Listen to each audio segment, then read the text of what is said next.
పెళ్లి కూతురు మెళ్ళో మూడు ముళ్ళు మూడు ముళ్ళు వెయ్యకురోయ్. ఎందుకు చెప్తున్నానో తెలుసా? నువ్వు నా బెస్ట్ ఫ్రెండ్ అని చెప్తున్నాను. అర్థం చేసుకో.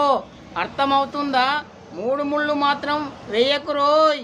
మూడు ముళ్ళు వేశావంటే సంకనాకిపోతావు రోయ్.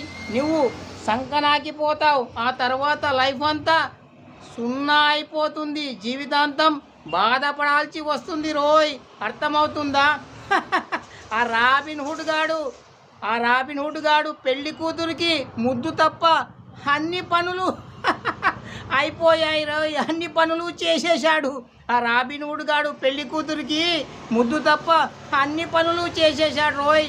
నువ్వు నా ఫ్రెండు అని నిజం చెప్తున్నాను. ఇన్ని తెలిసి నువ్వు తాళి కట్టావనుకో ఆ